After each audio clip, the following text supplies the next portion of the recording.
passa na cabeça quando tu tá prestes a morrer? A minha monografia foi sobre isso. Porque... pensei que tinha passado a minha monografia, não. Cabeça, assim. É porque assim, cara, tem um amigo meu que eu inclusive indicaria muito para que ele viesse aqui no podcast, outro viajante, o Carlos Cassaú. Ele me chama de necromante, porque eu falo muito sobre a morte. Talvez, porque eu digo que eu vi a morte na sua face mais feia, que foi a renúncia da minha mãe, né, perante a vida, e na sua face mais bela, que foi quando um amigo meu que tinha leucemia partiu 3 semanas antes de eu deixar o Brasil. E, cara, foi muito lindo ver a partida dele. Porque era Michel o nome dele. Ele só bebeu uma água.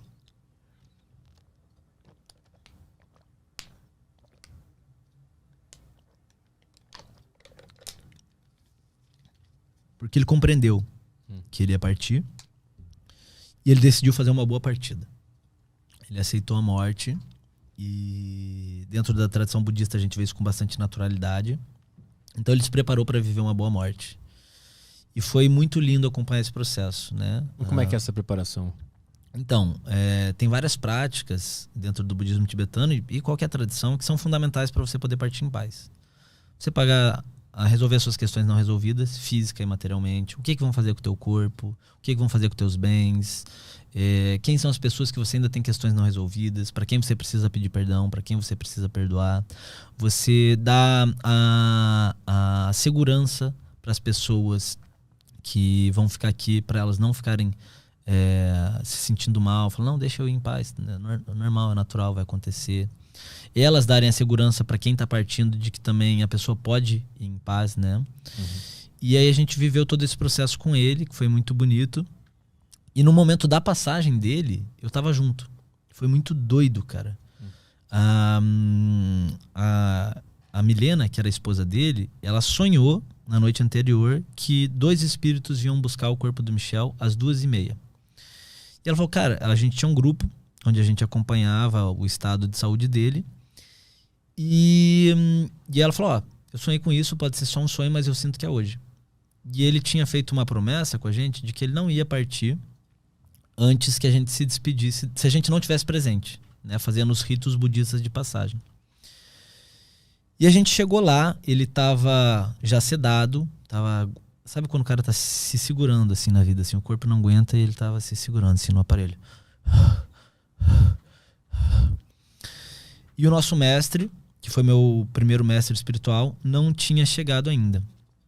1h30, 1h45, 2h, você vê que ele estava resistindo, mas não aguentando. E 2h15 chegou o nosso mestre, conversou com a família, falou da importância de se despedir, de dizer adeus. A família, embora tivesse muito triste, aceitou, conversou com ele, deu autorização para ele partir. E a gente começou a prática budista de passagem, né? Um rito para a morte. E esse rito ele termina com 3 toques aqui na cabeça, porque dentro da tradição budista, o lugar mais adequado para a tua consciência deixar o corpo seria aqui no 7º chakra, no topo da cabeça, que inclusive na criança é a última parte que se fecha, né? A criança tem a moleira, que seria a nossa conexão com o cosmos. Então, quando eu falo com você, se eu toco na tua perna, teu pensamento vem para tua perna. Então, através do toque, no topo da cabeça, a gente conduz a consciência para lá, no momento da morte. E aí o meu mestre falou, Michel, não se prenda mais aqui, a gente ama muito você, a gente gostaria que você ficasse mais, mas você tem a nossa sincera permissão para ir embora. E ele deu 3 toques na cabeça do Michel, e no final do último toque, eu juro por Deus, Arthur, o Michel parou de respirar. E veio o médico dar o horário do óbito. E era 2h30 em ponto. Nossa. E aquilo me ensinou muito sobre a morte. Porque eu entendi que a gente vive a morte física, mas a gente vive muitas mortes simbólicas ao longo da vida. Você tá com quantos anos? 32. 32. Você já vestiu muitas identidades, você já viveu muitos relacionamentos e vai viver muitos mais, né? Já começou um emprego, foi para outro emprego, já começou um projeto, foi para outro projeto. Todas essas são mortes que a gente vive ao longo da vida. E eu entendi que o momento que eu estava vivendo era de fato uma morte. Eu estava abandonando um relacionamento, eu estava abandonando um sonho, eu estava abandonando uma carreira, eu estava abandonando todo um estilo de vida. Eu entendi que nessa viagem eu poderia morrer, como quase aconteceu, né? algumas vezes, ou que pessoas com as quais eu sou próximo também poderiam morrer e eu nunca mais poderia ver elas. O que também aconteceu ao longo da viagem.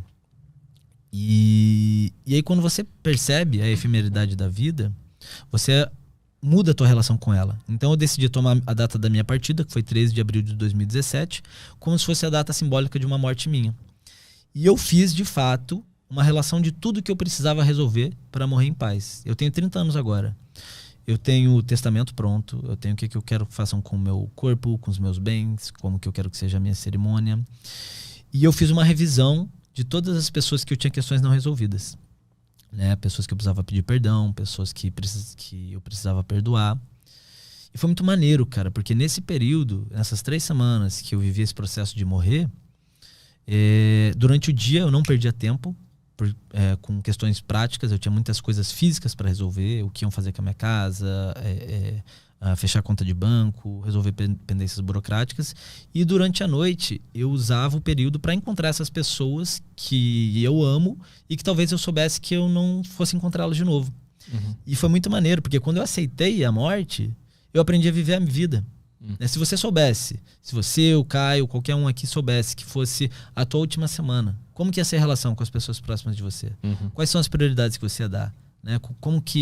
O que você ia prezar com o tempo que te resta? Uhum. Então essa reflexão sobre a morte, inclusive é um dos principais preceitos estoicos, você que falou do estoicismo, o memento mori, lembre-se que você vai morrer, ajuda a trazer muito mais clareza e consciência sobre como viver a vida. Mas por que o ser humano tende a ter medo da morte? Porque a gente tem medo da vida. Uma coisa não está separada da outra. O que é medo da vida? Medo de você ir arriscar, enfrentar os obstáculos que são inerentes à vida. Você fracassar, você ser rejeitado, você ter que batalhar pela sua própria existência, você se descobrir quem você é, você encontrar alguém, você perder alguém, você tá sujeito a riscos. Isso é viver a vida. Né? E a gente teme a morte porque a gente tem medo do desconhecido. A morte é o quê? A morte... Por que a gente teme a morte? A gente tem medo do desconhecido, e a morte talvez seja o maior campo desconhecido que a gente tem, e a gente tem medo da dor. E a gente acredita que a morte está associada à dor. E isso também está no viver a vida. Viver a vida também é sobre sofrer, e viver a vida também é sobre você explorar o desconhecido. Acho que a gente tem 2 medos da morte, né? Um é de morrer nós mesmos e outro é de que alguém que a gente goste morra. Uhum. Quando alguém que a gente gosta, ou até nosso cachorrinho, quando ele morre, a gente sofre. Uhum. Por que é isso? Isso também é medo da vida? Claro, porque a morte faz parte da vida. Ela é inerente à vida. Então como que a gente vai excluir a morte da vida? Sim. Né? E negar essas dores é negar a própria vida. Só tem uma maneira de você não lidar com a morte, que é não vivendo.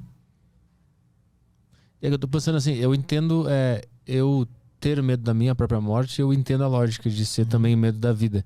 Mas o sofrimento pela morte do outro eu ainda não é uma dor entendi direito. psicológica. Você tem medo de perder algo que você ama. Uhum. Você tem medo de perder algo que você ama. Isso é dor. Isso é uma baita dor.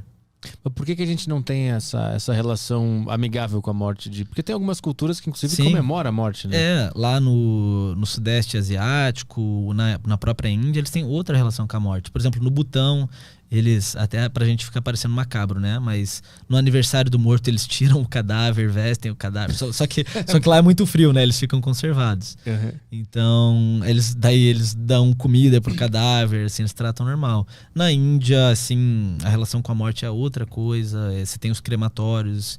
A Shiva, que é o deus... muito maneiro.